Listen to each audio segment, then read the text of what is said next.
Değerli basın mensupları, kıymetli konuklar, 8. dönem toplu sözleşme öncesinde sağlık ve sosyal hizmet profesyonellerinin sorunlarına dikkat çekmek ve toplu sözleşme sürecinde gerçekleştirdiğimiz çalışmaları kamuoyuyla paylaşmak için bir araya gelmiş bulunuyoruz. Can kurtarmak için, canla başla çalışanlar için, gecesini gündüzüne katanlar için, özveriyle milletimize şifa dağıtanlar için, devletimizin şefkat eli olanlar için, mücadeleden asla yılmadan Sağlık Sen bu toplu sözleşme masasında da yerini alarak sorunların çözümü ve haklı taleplerin kabul görmesi için tüm gücüyle mücadele edecek.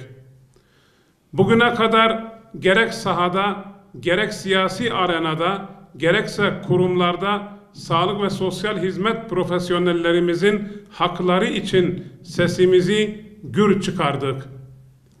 Taleplerin kazanıma dönüşmesi için çaba sarf ettik.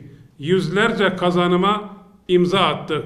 Binlerce sağlık ve sosyal hizmet çalışanlarımızın, profesyonellerimizin yanında olduk. Bugün ise kazanımlarımıza yenisi eklemek için mücadele ediyor, çalışanlarımızın müreffeh yarınları için çaba gösteriyoruz. Her zaman olduğu gibi sahanın sesine kulak veriyor, sağlık ve sosyal hizmet profesyonellerimize birebir dokunarak sorunları tespit ediyoruz.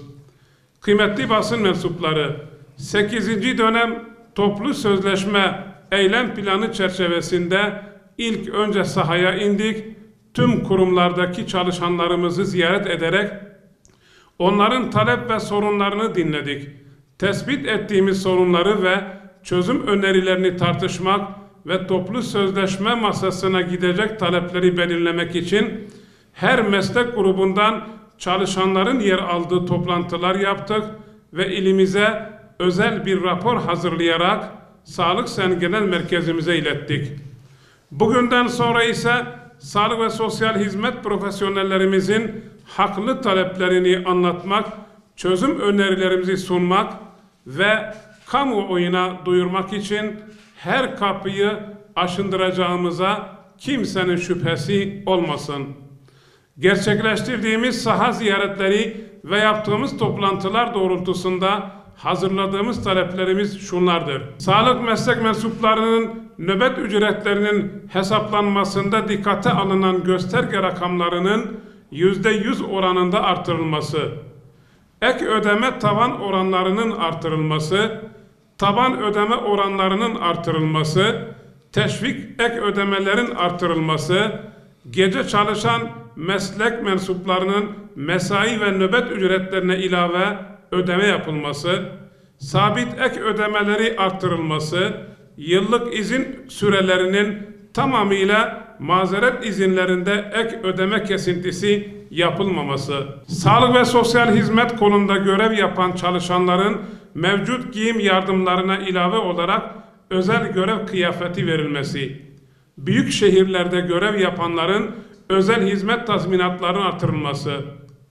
dini ve resmi bayram sebebiyle verilen genel idari izin günlerinde çalışanların sorunlarının çözülmesi, 112 acil sağlık hizmetlerinde görev yapanların teşvik ek ödemelerinin artırılması, Aile ve Sosyal Hizmetler Bakanlığı sosyal hizmet tazminatının artırılması ve kapsamının genişletilmesi, Aile ve Sosyal Hizmetler Bakanlığı nöbet görevinde bulunanlara verilen ek ders ücretinin artırılması, üniversite hastanelerinde görevli sağlık personellerine tayin hakkı verilmesi.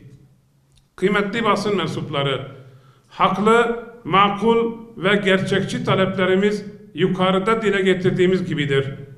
Gecesini gündüzüne katarak mücadele veren Sağlık Sen Genel Merkezimiz, 81 ilden gelen raporlardan inceleyip sık dokuyarak hazırlayacağı taleplerle sahanın sesini masaya yansıtacak ve taleplerin kabul görmesi için masada sonuna kadar mücadele verecek.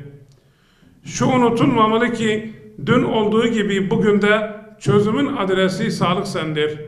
Sağlık ve sosyal hizmet profesyonellerimizin her zaman yanında olduk. Onların binlerce sorununu çözdük. Binlerce kazanıma imza attık. Hiçbir zaman mücadeleden geri durmadık. Sahanın sesi olmaya, sorunları çözmeye, talepleri kazanıma dönüştürmeye devam edeceğiz.